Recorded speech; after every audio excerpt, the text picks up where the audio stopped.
El título del mensaje es Jesús proclama juicio sobre Israel. Esta es la parte número 2. La semana pasada, al terminar el mensaje, la pregunta a la que llegamos al mirar los eventos que han sucedido con la nación de Israel como consecuencia o seguido después de lo que Cristo declara en el capítulo 23. ¿Cómo es que esta nación que ha sufrido tanta persecución, que ha sufrido tanto rechazo, que es vista tan negativamente a nivel mundial, cómo es que no ha sido destruida cuando ha tenido enemigos tan poderosos? ¿Por qué? Y nos quedamos con esa pregunta y obviamente los versos que vienen traen la respuesta de lo que queremos mirar juntos hoy. Entonces vamos a estar en Mateo 23, versos 37 al 39. Y vamos a mirar en 3 puntos.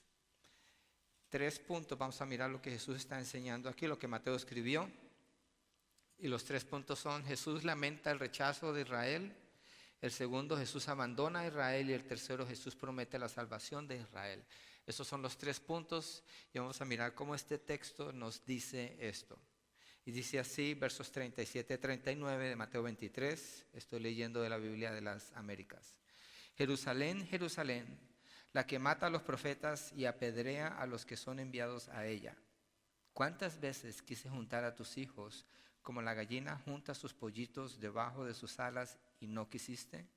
He aquí vuestra casa se os deja desierta, porque os digo que desde ahora en adelante no me veréis más hasta que digáis: bendito el que viene en el nombre del Señor. Vamos a orar. Señor, te pedimos ayuda para comprender el texto que acabamos de leer, la significancia que tiene en la historia de la humanidad y cómo se relaciona con nosotros el día de hoy. Ayúdanos, te lo pedimos en el nombre de Jesucristo y te damos gracias, Señor. Amén y amén. Entonces ya hemos estudiado cómo Jesús aquí está en el templo. Este es el día miércoles en la última semana del Señor Jesucristo. Y él ha sido confrontado con varias preguntas. Vimos que él es el que está en control. Y después el Señor Jesucristo, después de una serie de preguntas que responde como nadie pudiera responder, él hace la pregunta: ¿quién dicen ustedes que es Cristo? ¿De quién es hijo el Cristo? Ellos responden parcialmente y él les explica la respuesta completa. Es que Jesucristo no solo es hijo de David, sino que es el hijo de Dios. Es decir, es humano y es Dios 100%.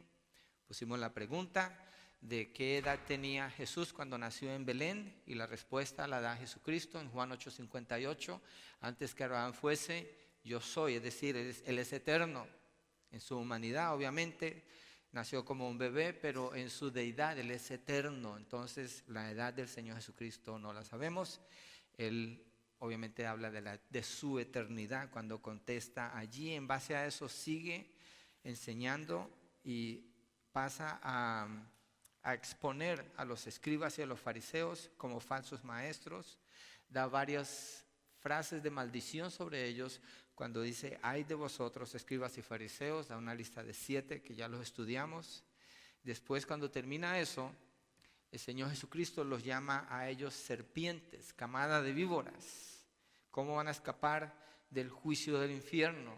Y empieza esa parte que empezamos a estudiar la semana pasada, cuando ellos atacan a los profetas, atacan a los que Dios ha enviado hacia ellos, y el Señor declara que la sangre justa derramada sobre toda la tierra caerá sobre ellos, comenzando desde Abel hasta Zacarías, hijo de Berequías, que mataron en el templo.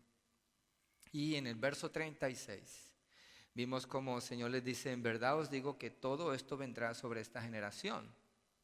Es decir, la culpa de matar a los justos viene sobre ellos. Y vimos qué significa todo esto. Estuvimos viendo una lista en la historia que ha sucedido con la nación de Israel. Una nación que desde el año 70, eso empezó en el año 64 después de Cristo, hasta el 70, fue destruido el templo. Murieron más de 1.100.000 judíos, fueron esparcidos y hasta el día de hoy no tienen templo.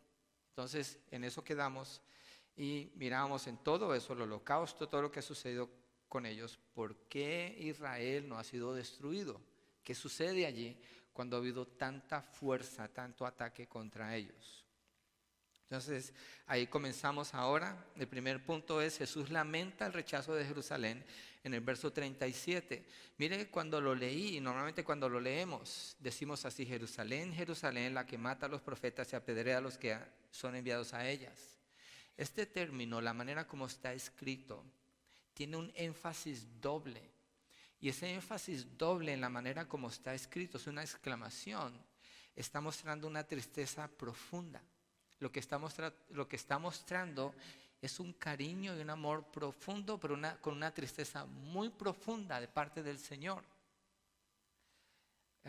El escritor James Montgomery Boyce dice que el Señor Jesucristo está seguramente llorando cuando dice eso.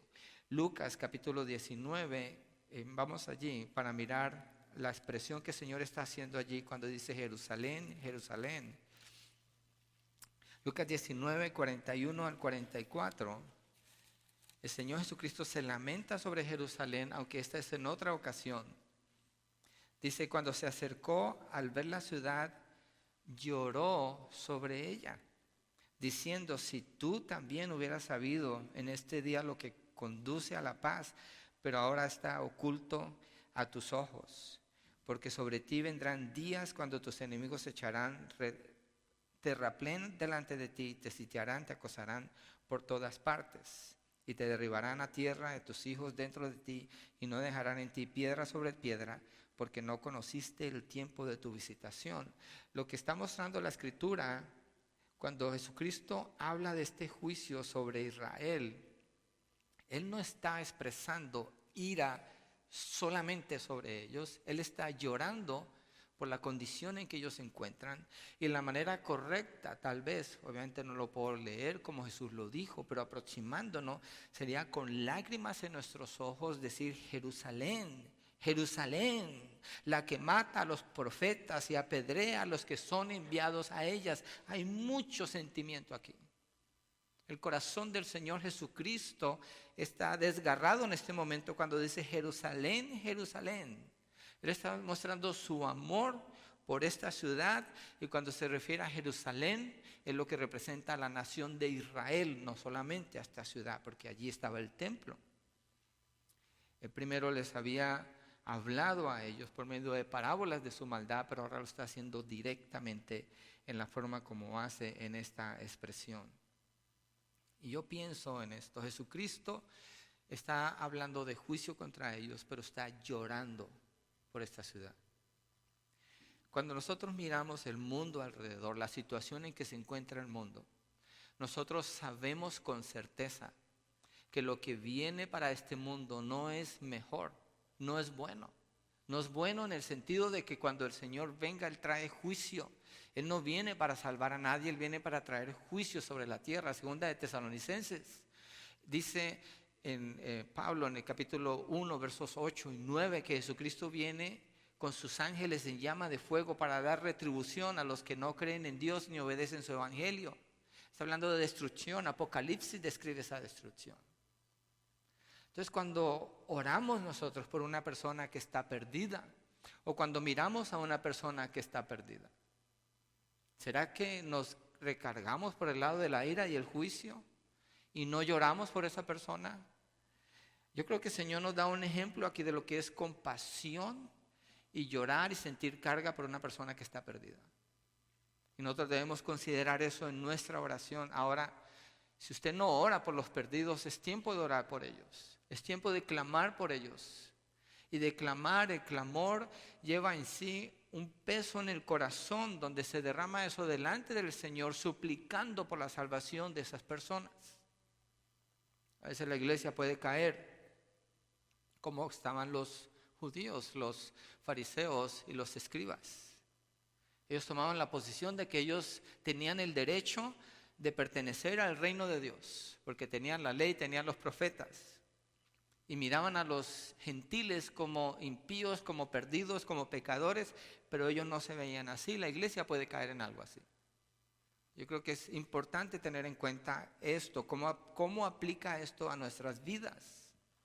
Y si nosotros apedreamos a los que no son como nosotros en la manera como los vemos o como hablamos con ellos o clamamos por ellos. Yo creo que mejor clamar El juicio le queda al Señor, el ruego nos queda a nosotros, la súplica nos queda a nosotros y el llevar el Evangelio, el mensaje del Evangelio, para que las personas no se pierdan.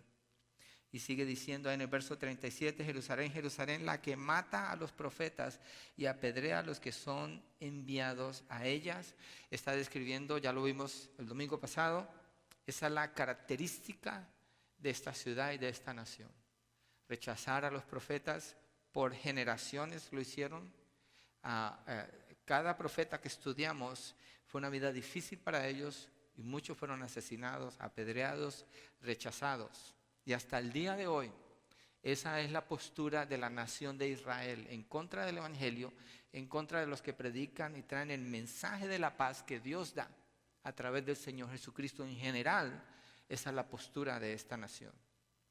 Y dice el Señor enseguida, haciendo el énfasis acerca de Jerusalén, Jerusalén, dice, ¿cuántas veces quise juntar a tus hijos como la gallina junta a sus pollitos debajo de sus alas?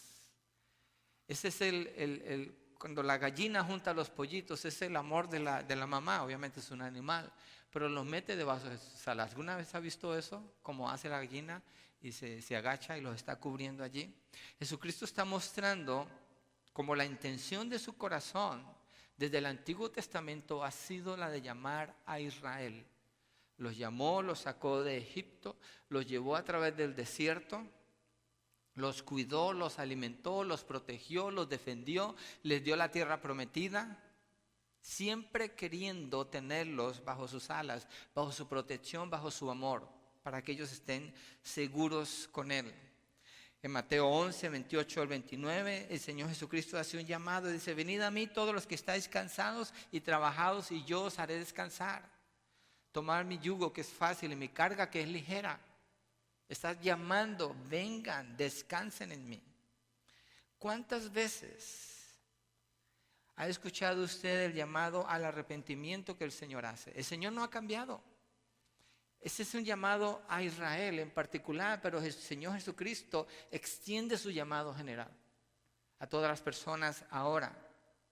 ¿Cuántas veces ha escuchado usted el llamado al arrepentimiento? ¿Cuántas veces ha sabido usted que es Dios el que le está llamando? Usted necesita responder en obediencia y refugiarse bajo la sombra de sus alas, como dice Salmo 91, venir al Señor.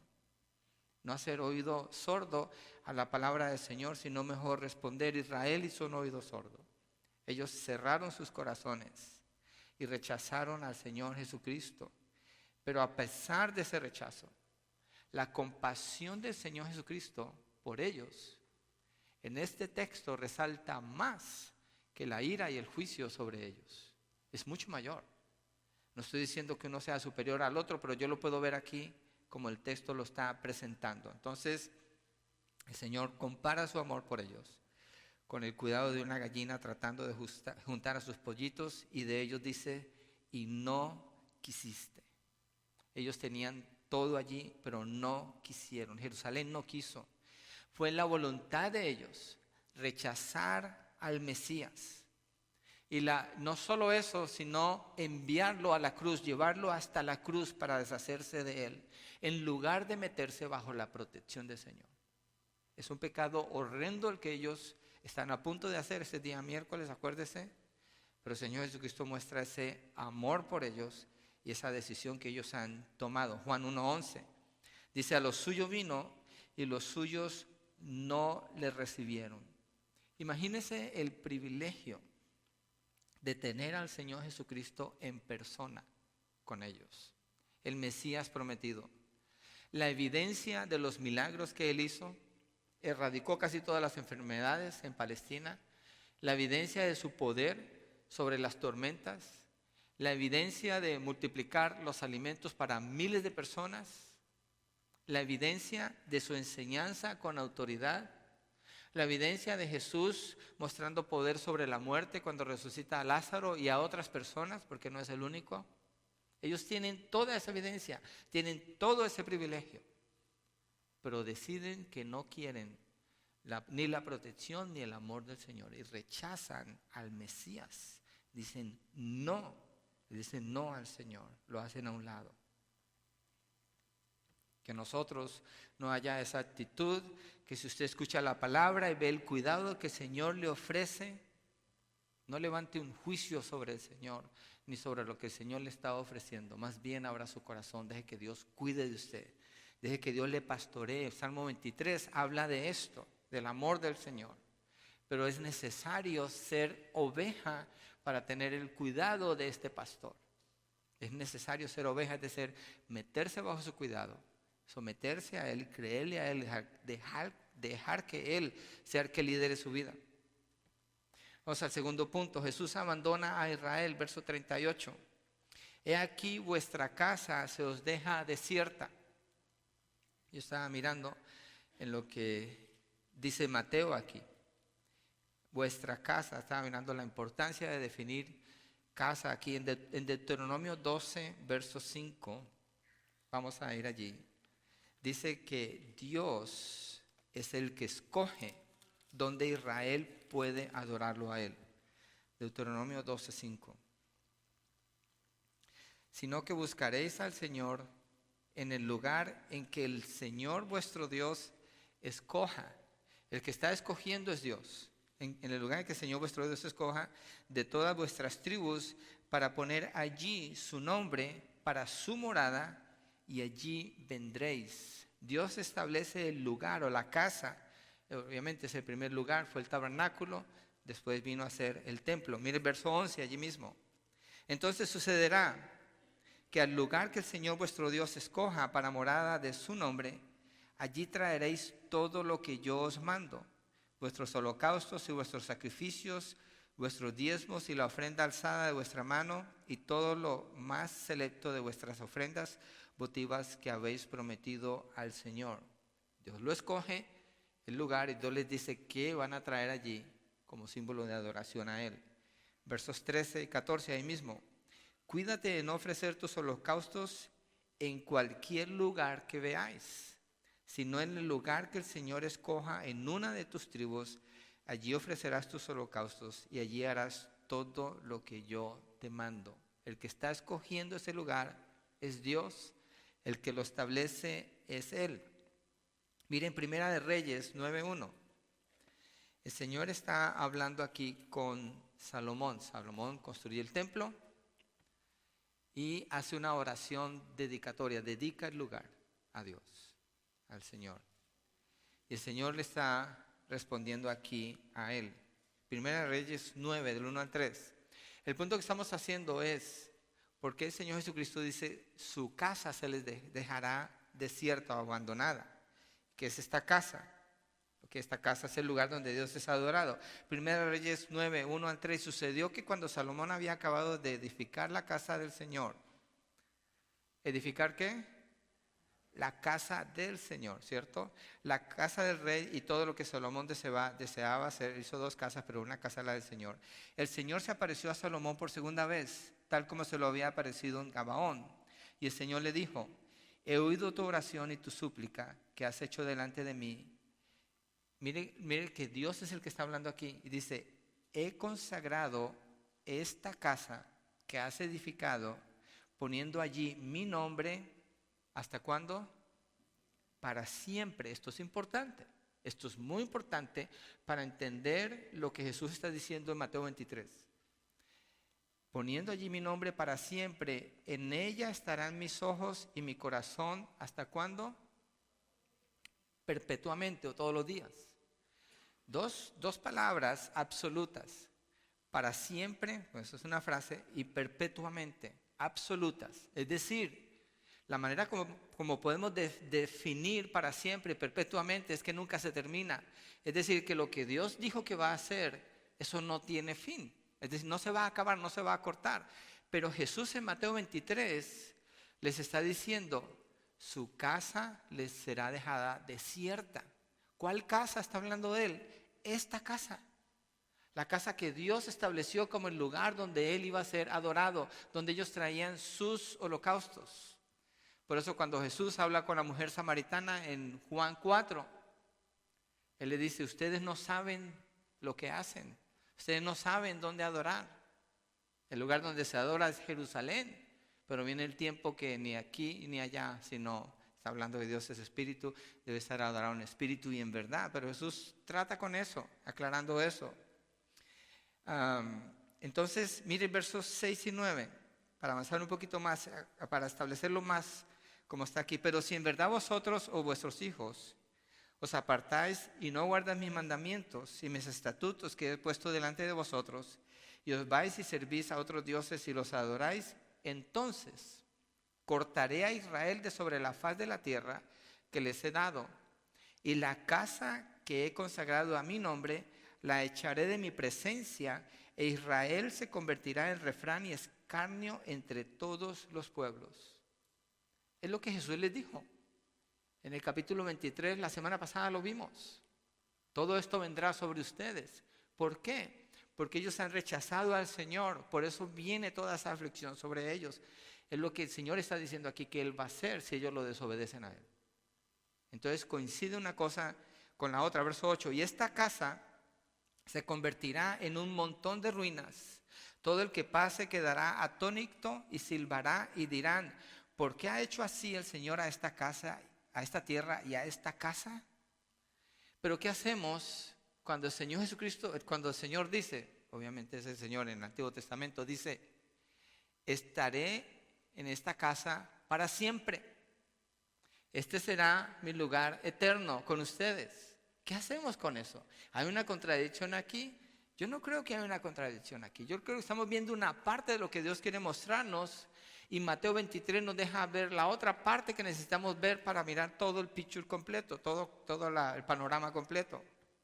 Mire el verso 9. Y responderán: porque abandonaron al Señor su Dios, que sacó a sus padres de la tierra de Egipto, y tomaron para sí otros dioses, los adoraron y los sirvieron. Por eso el Señor ha traído toda esta adversidad sobre ellos. El Señor ha traído esa adversidad por causa de su pecado. Es lo que Jesucristo está confrontando cuando habla con ellos allí. Entonces, Dios estableció el templo como su casa. Primero el tabernáculo, después el templo. Pero ¿qué sucede allí en el templo? ¿Qué vemos con el templo? Viene la presencia de Dios y llena todo el lugar. Eso es lo que se refiere a la casa de Dios. Dios habitando en medio de su pueblo. Esa es la casa de Dios. Pero en el Nuevo Testamento, el Señor Jesucristo los confronta porque ellos han establecido una religión diferente a lo que debería producir la ley que Dios les dio. Es su propia religión. Y cuando Jesucristo viene, lo rechazan a todos los maestros que Él envía después de Él, a todos los predicadores. Los rechaza a todos ellos. Jesucristo predice eso. Miren Mateo 21, verso 13, porque aquí hay un cambio que quiero que miremos. Mateo 21, verso 13. Estamos hablando de la casa del Señor.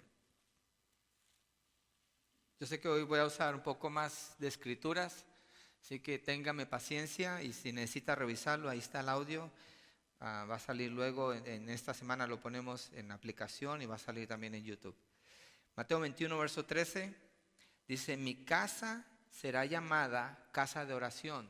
¿Cuál casa? Cuando dice mi casa será llamada casa de oración. El templo. Él está entrando al templo. Ahí es cuando hace látigos y los saca, porque Él dice: pero vosotros la estás haciendo cueva de ladrones. El lugar donde descendía la presencia del Señor es el lugar más santo en toda la tierra. Cuando Jesucristo llega allí, es el lugar más perverso en toda la tierra. ¿Por qué digo el más perverso? Porque siendo el lugar donde descendía la presencia del Señor y es usado para hacer lo que ellos están haciendo, se convierte exactamente en lo opuesto, lo más perverso, precisamente porque se trata de la presencia del Señor.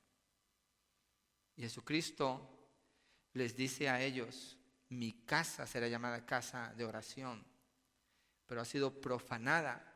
Y en Mateo 23, Él no dice mi casa, Él dice vuestra casa. Vuestra casa, porque es lo que ustedes hicieron, no lo que Dios estableció. Lo que hay allí no es lo que Dios dijo, no es lo que Dios puso, es lo que ustedes han puesto. Ustedes han puesto lo que han querido tener allí, no lo que Dios ha dicho. Igual la iglesia el día de hoy Tenemos que tener cuidado de estar edificando conforme el Señor ha dicho y no lo que nosotros queremos edificar aquí. No lo que se nos ocurra, lo que nos parezca que funcione, sino que es lo que Dios nos dice. Este lugar es la casa de Dios. ¿Por qué? Porque la iglesia está aquí. Dios está con la iglesia. Entonces la iglesia se mueve en obediencia al Señor porque Él es el que estableció la iglesia. Él es la cabeza de la iglesia. La casa de Dios hoy en día es la iglesia. Yo no me refiero a la estructura de este edificio, aunque sí creo que debe estar dedicado exclusivamente para edificar a los santos, para adorar al Señor. Para eso debe ser usado este edificio, no para otra cosa. Y creo que así se usa. Pero el Señor Jesucristo hace aquí la distinción. Mi casa será llamada casa de oración, pero en el Mateo 23 dice, vuestra casa os será dejada desierta. Y resulta que así es hasta el día de hoy. La presencia de Dios no está en Israel. Ya no está en Israel. Obviamente ni siquiera hay templo, nomás hay un muro, fue todo lo que quedó allí, pero no están en ninguno de sus rituales. Dios no está en ninguna de sus creencias, de sus costumbres. Dios no está con ellos cuando ellos están celebrando la Pascua y tienen una silla vacía esperando que venga Elías porque ni siquiera han creído en el Mesías. Dios no está en medio de eso. La iglesia, la casa de Dios. Mire 1 Timoteo 3:15 para afirmar esto en el Nuevo Testamento. 1 Timoteo 3:15, Pablo le dice así a Timoteo, pero en caso que me tarde te escribo para que sepas cómo debe conducirse uno en la casa de Dios. Cambió completamente de lo que dice en el Antiguo Testamento, en la casa de Dios, que es la iglesia del Dios vivo, columna y sostén de la verdad. Entonces la casa de Dios es la iglesia de Dios ahora. La casa de Dios es la iglesia de Dios ahora. Estoy dando partes y tengo que regresar allí a Mateo 23. Pero acordémonos que después del año 70, cuando los romanos destruyen el templo en Jerusalén, hasta hoy Israel no tiene templo. Su casa ha sido dejada desierta. La presencia de Dios partió de Israel, ya no está allí. Y aunque han sido perseguidos y masacrados, todavía no se cumple en ellos el peor de los holocaustos que debe suceder. Yo no estoy hablando para levantar odio hacia Israel, no es mi intención. Estoy refiriéndome a lo que las Escrituras hablan en Mateo 24, que viene contra Israel, que no ha sucedido todavía, que va a ser mayor que el holocausto que pasó antes. Tampoco quiero con esto implicar que es justificable alguna acción malvada hacia ellos. No, es lo que la palabra presenta. Y vamos a entrar, la semana entrante empezamos el capítulo 24 y vamos a empezar a ver unos capítulos más largos y los detalles que el Señor habla del juicio que viene sobre la tierra y cómo le habla a Israel de lo que viene sobre ellos. Pero esa casa ha sido abandonada por el Señor, ¿sí? Ha sido abandonada, ha venido mucha dolor sobre ellos y lo que viene es llamado por la palabra como la angustia para Jacob en Jeremías 37, no vamos a ir allí, y la gran tribulación en Mateo 24:21. Entonces cuando el Señor les dice todo esto vendrá sobre esta generación y después les dice vuestra casa se os deja desierta, Dios deja a Israel, su nación escogida, en manos de impíos, gente malvada, gente perversa que viene contra ellos, que los odia y les hace todo tipo de daño. Como que Dios les quita su protección. Pero queda todavía esa pregunta: ¿por qué no han sido destruidos? ¿Por qué todavía siguen como nación? Vamos a Romanos 11:26 para mirar una promesa que Pablo presenta allí de parte de Dios hacia Israel, que nos ayuda a contestar esta pregunta. Romanos 11:26. Romanos 9, 10 y 11 habla mucho de esto. Romanos 11:26 dice, y así todo Israel será salvo, tal como está escrito, el libertador vendrá de Sión, apartará la impiedad de Jacob. ¿De qué está hablando Pablo cuando dice todo Israel será salvo? Pero estamos diciendo que la presencia de Dios no está en Israel, no está en lo que ellos hacen, no está en la casa, ya ni siquiera tienen la casa. Miremos en el verso 1 del capítulo 11 de Romanos. Digo entonces, ¿acaso ha desechado Dios a su pueblo? De ningún modo. Porque yo también soy israelita, descendiente de Abraham, de la tribu de Benjamín. Dios no ha desechado a su pueblo, al cual conoció con anterioridad. ¿O no sabéis lo que dice la Escritura en el pasaje sobre Elías, como suplica a Dios, contra Israel? Dios no ha desechado a su pueblo. Israel no ha sido destruido porque Dios no ha desechado a su pueblo. Pero la presencia de Dios no está con ellos. No está con ellos porque ellos no adoran a Dios, no pueden adorar a Dios. Pero como nación Dios no los ha abandonado, siempre hay un remanente. Hay judíos creyentes hoy en día que son cristianos. Pero como nación Dios los ha conservado. ¿Cómo explicamos que después de la Segunda Guerra Mundial, esta nación pequeña, nueva, 6 naciones árabes se levantan contra ellos, 6 naciones, para destruirlos, e Israel los vence a todos? La única explicación es que Dios está interviniendo, porque Dios los está conservando dentro de su propósito, porque leímos cuando Dios establece su casa en el libro de Deuteronomios, ¿cuánto tiempo dice Dios que va a estar en esa casa? Eternamente, dice que para siempre. Entonces hay algo que no se ha cumplido aquí. Y tiene sentido lo que Pablo está presentando aquí. Mire el verso 11 de Romanos 11. Digo entonces, ¿acaso tropezaron para caer, refiriéndose a Israel? De ningún modo. Pero por su transgresión ha venido la salvación a los gentiles para causarles celos. Y si saben que Dios habla así en el Antiguo Testamento y dice, les causaré celos con otra nación que no me busca. ¿Por qué Dios está hablando de causar celos sobre Israel si Él no tiene la intención de después restaurarlos? Si Dios tiene la intención de destruirlos, Él no tiene por qué causarles celos a ellos. Causarles celos tiene un propósito en el plan eterno de Dios, ¿sí? Que es causarles a ellos ver que hay otras naciones que están sirviéndole a Dios. Verso 12, y si su transgresión es riqueza para el mundo y su fracaso es riqueza para los gentiles, ¿cuánto más será su plenitud? ¿Cuánto más será su plenitud? ¿De qué está hablando Pablo? Que van a ser restaurados. ¿Cómo? En plenitud es lo que está diciendo. Entonces, hermanos, a nosotros nos convino que Israel rechazara al Señor. ¿Por qué?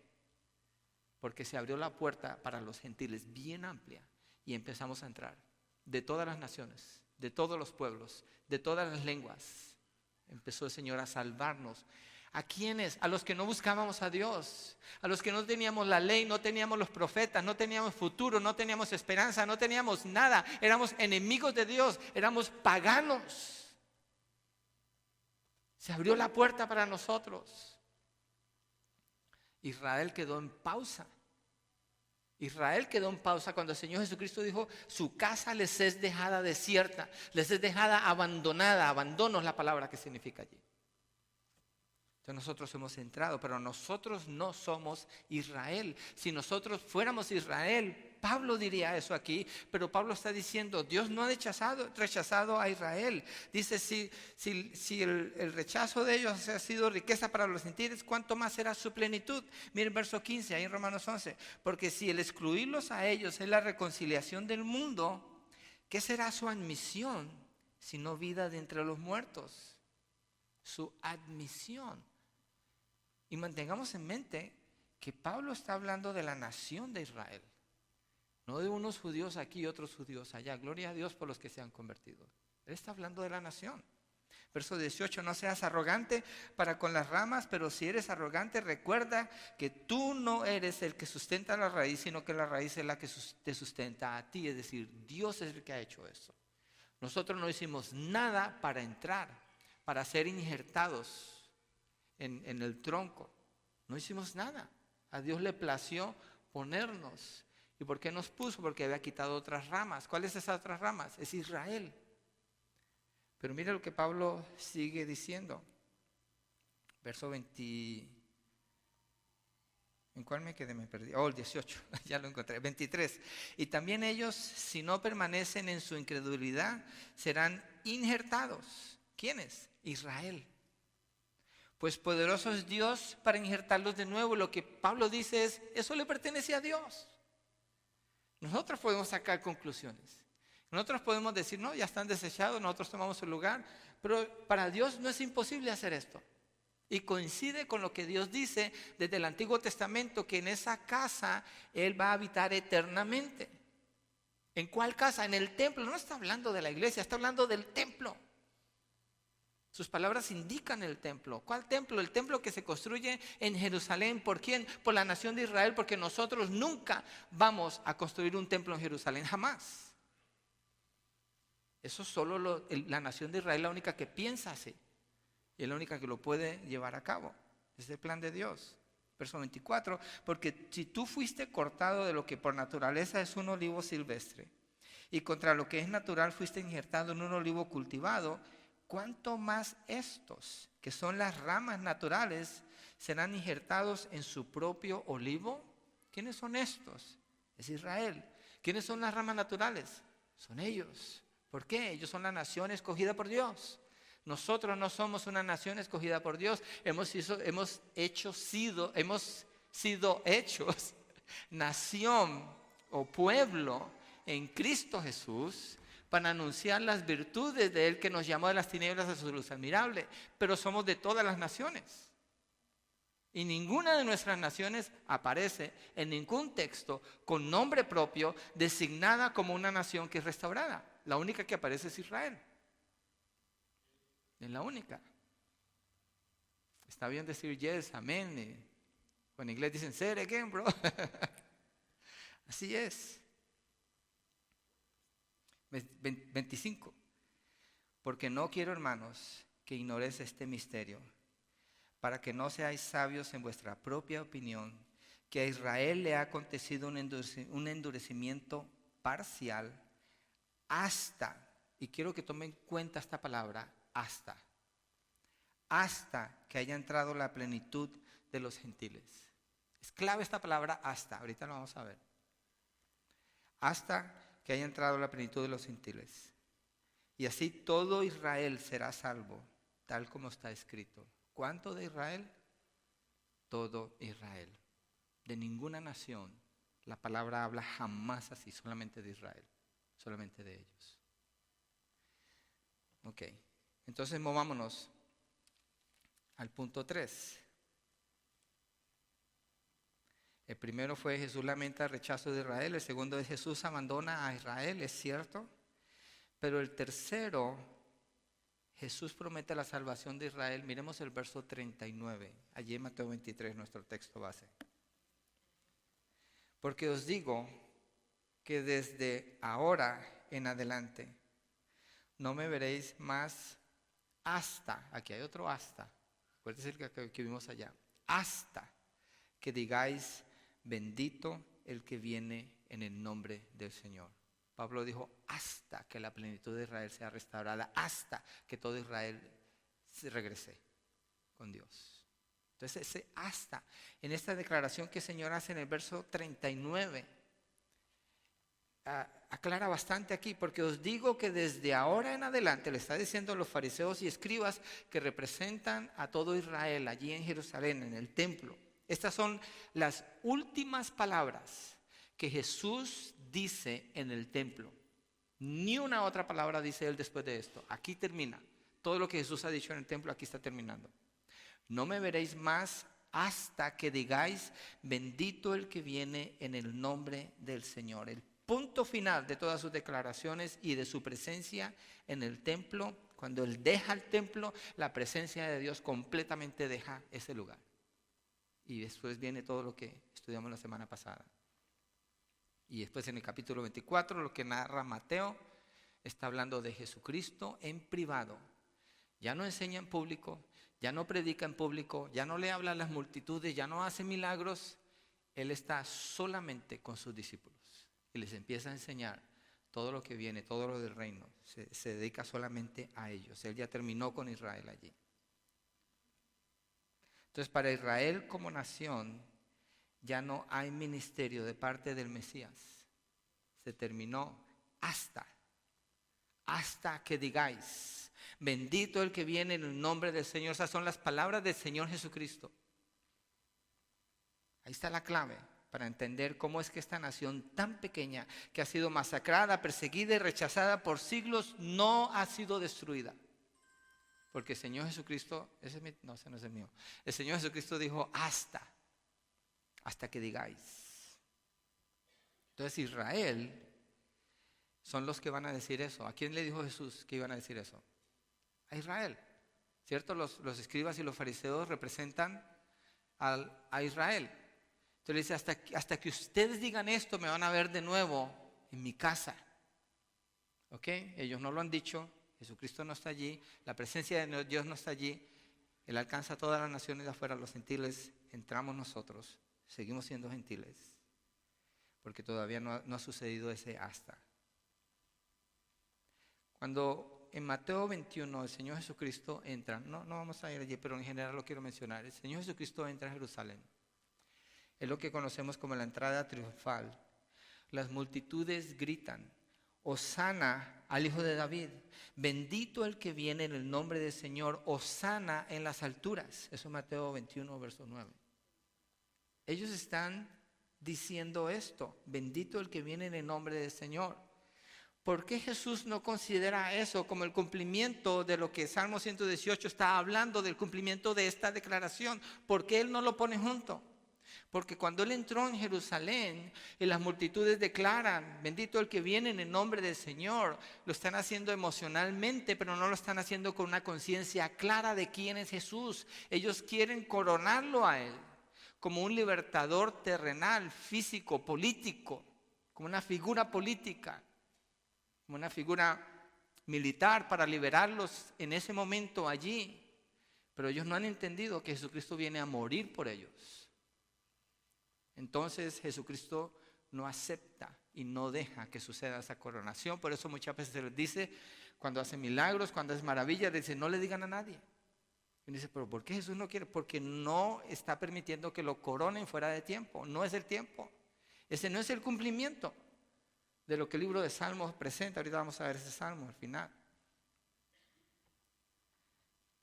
Entonces, en parte reconocen quién es, sin entender completamente quién es, y terminan entonces rechazándolo, porque no cabe en el reino de ellos. Ese no es el reino de Dios, es el reino que ellos establecieron ahí con su propia religión.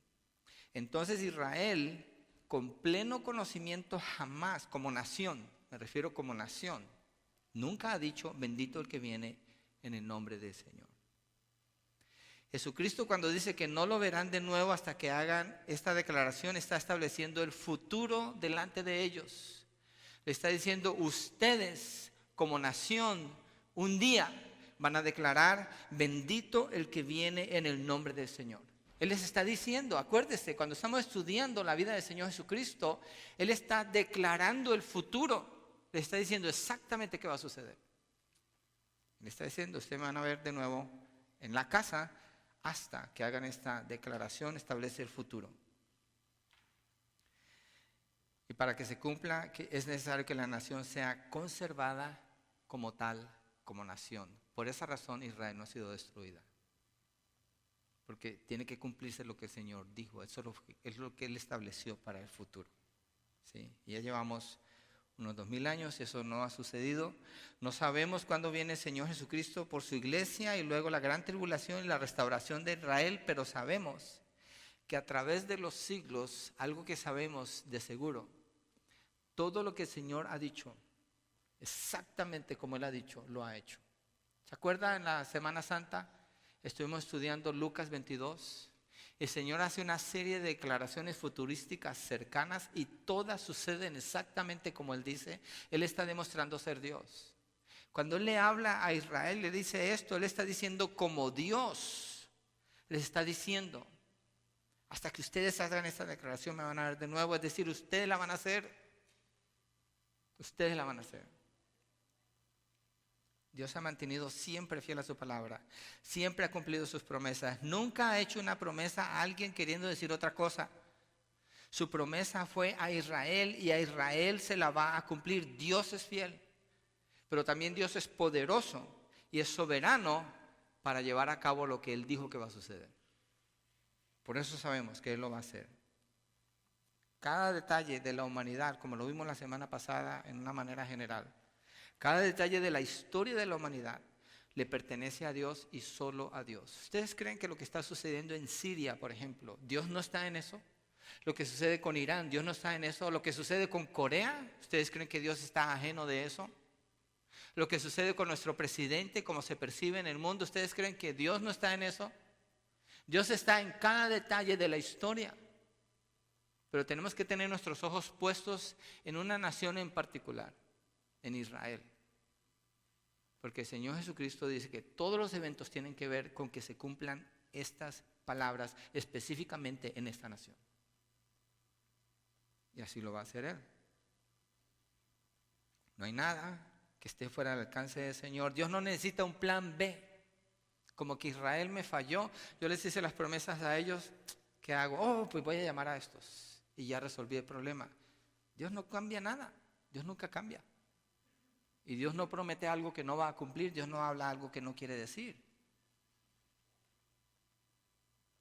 A través del profeta Jeremías, Él le promete a la nación de Israel que hará un pacto nuevo con ellos y les promete perdonar sus pecados y restaurarlos como nación, y afirma el cumplimiento de esta promesa usando las leyes que Él estableció en la naturaleza como prueba de que eso será así. Miremos esa prueba, Jeremías 31, 31 a 37. Esto está conectado con esa declaración de Jesús allí en Mateo 23. Jeremías 31, 31 a 37. Lo que quiero que miremos es el énfasis que Dios pone al hacer esa promesa y la prueba que Él presenta. La prueba que Él presenta para garantizar el cumplimiento de esa promesa es una prueba que todos nosotros conocemos y todos nosotros la vemos año tras año. Jeremías 31, 31 y 37. He aquí vienen días, declara el Señor, en que haré con la casa de Israel y con la casa de Judá un nuevo pacto. No como el pacto que hice con sus padres el día que los tomé de la mano para sacarlos de la tierra de Egipto. Mi pacto que ellos rompieron, aunque fui un esposo para ellos, declara el Señor. Israel siempre rompió el pacto de Dios, siempre. 33. Porque este es el pacto que haré con la casa de Israel después de aquellos días, declara el Señor. Pondré mi ley dentro de ellos. ¿Dentro de quién? De Israel. ¿De quién está hablando? De Israel, de la nación de Israel. Cuando dice que pondré mis leyes delante de ellos, está hablando del corazón. Ya no es la ley externa que ellos conocen, está hablando de una ley del corazón. Y sobre sus corazones la escribiré, y yo seré su Dios y ellos serán mi pueblo. Está hablando de Israel, no de las naciones, de Israel. Mire el verso 35. Así dice el Señor, el que da el sol para luz del día y las leyes de la luna y las estrellas para la luz de la noche, el que agita el mar para que bramen sus olas, el Señor de los ejércitos es su nombre. Si se apartan estas leyes, ok, antes de seguir allí, usted ha visto el sol, ¿cierto? Ha visto la luna también, ha visto las estrellas en la noche, ha visto el mar cómo se agita, las olas del mar cómo se levantan. Ok, si esto deja de pasar, Dios no va a cumplir su promesa, pero si esto continúa, Dios va a cumplir su promesa. Eso es lo que Él está diciendo aquí. 36. Si se apartan estas leyes de mi presencia, declara el Señor, también la descendencia de ¿quién?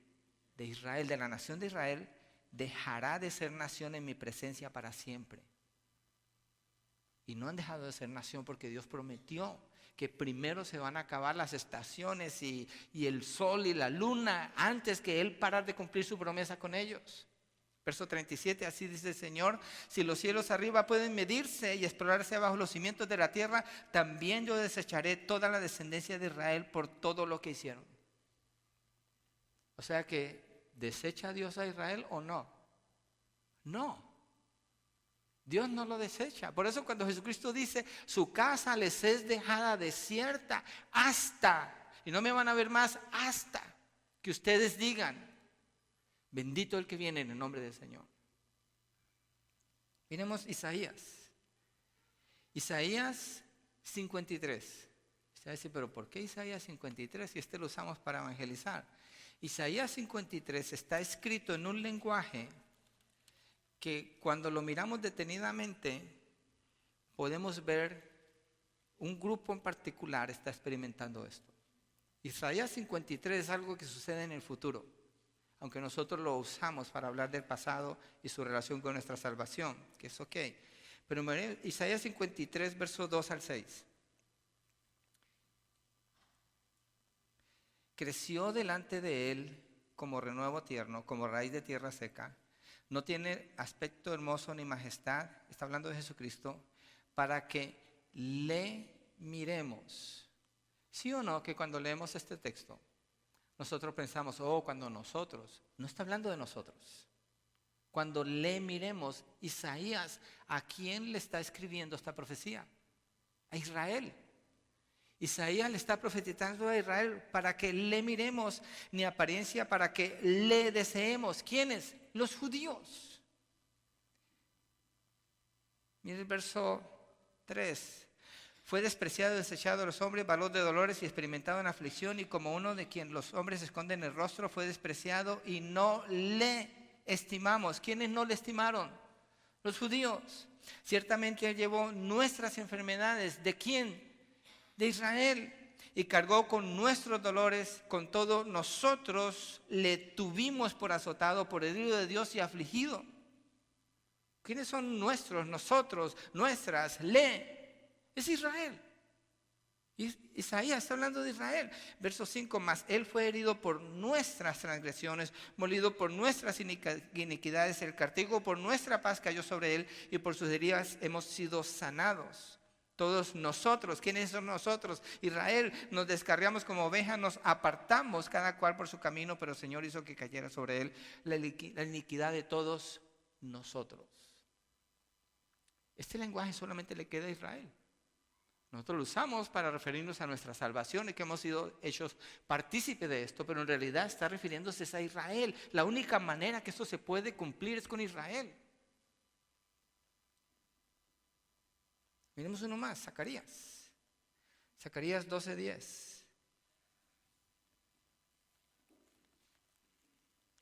Zacarías 12:10 habla sobre el arrepentimiento de Israel. Está hablando hacia el futuro y dice así, 12:10 de Zacarías: y derramaré sobre la casa de David y sobre los habitantes de Jerusalén. ¿De quiénes está hablando? La casa de David y los habitantes de Jerusalén, está refiriéndose a Israel. Derramaré sobre la casa de David, sobre los habitantes de Jerusalén, el espíritu de gracia y de súplica. Mira lo que dice, y me mirarán a mí, ¿quiénes? De la casa de David y los habitantes de Jerusalén. Y me mirarán a mí, a quien han traspasado. ¿Quiénes lo traspasaron? Israel. Nosotros no, Israel. Nosotros no somos culpables, obviamente, pero nosotros no estamos allí. Israel. Me mirarán a mí, a quien han traspasado, y se lamentarán por él como quien se lamenta por un hijo único, y llorarán por él como se llora por un primogénito. Israel está arrepentido aquí. Zacarías está hablando de una promesa. Jeremías está hablando de esa promesa. Isaías está hablando de esa promesa. ¿Para quién? Para Israel. Es la única nación sobre la tierra que será salva como nación. Lo voy a repetir, la única nación sobre la tierra que será salva como nación. Ninguna otra nación va a ser salva así. Somos salvos de las naciones, pero no como naciones. Estados Unidos lo proclama como una nación cristiana. Esta es una nación pagana, tiene mucha influencia del cristianismo, pero esta no es una nación cristiana. Y no oramos por la salvación de Estados Unidos, oramos por las personas que vivimos aquí en todos los planetas de la tierra. Pero cuando hablamos de Israel, hablamos de la nación de Israel. Apocalipsis afirma que multitudes de todo pueblo, lengua y de toda raza adoran al Señor en el cielo, pero ninguna de ellas es mencionada como nación. Ninguna. La única es Israel. Ellos son la nación escogida por Dios. En la gran tribulación, antes del reinado milenial del Señor Jesucristo en la tierra, dice que 144,000 judíos son sellados por Dios y enviados como la fuerza misionera más poderosa en la historia de la humanidad. Ahorita hay cerca de 80,000 misioneros. Ellos son 144,000. Dice que son sellados en la frente por Dios, porque es imposible predicar el evangelio en medio de la gran tribulación, y ellos son los que esparcen el evangelio. Y hay otro capítulo, capítulo 12, donde habla que la mujer y la bestia, y la mujer es Israel, y habla de Israel siendo protegida. Entonces está hablando de Israel como nación y el cumplimiento de todo esto en el plan de Dios, exactamente como Él lo diseñó. Exactamente como Dios dijo. ¿Qué es lo principal que yo veo que nosotros podemos sacar de este mensaje? Yo creo que nuestra confianza en Dios. Porque si Dios le falla a Israel, yo tengo razón para desconfiar de Dios. Porque esas promesas todas hablan de Israel. Si Dios le falla a ellos, Dios nos puede fallar a nosotros también. Si Dios les dijo algo a ellos con otra intención, Él no fue honesto con ellos y no puede ser el Dios que adoramos en la Biblia. No coincide.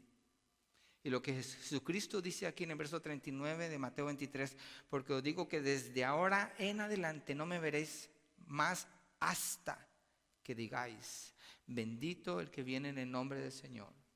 Se cumple lo que Salmo 118 proclama, y quiero que miremos Salmo 118 verso 26. Con esto cerramos el mensaje, para que miren la declaración que se hecha allí, la forma como está hecha y cómo coincide con lo que el Señor está diciendo allí en Mateo 23. Salmo 118, verso 26.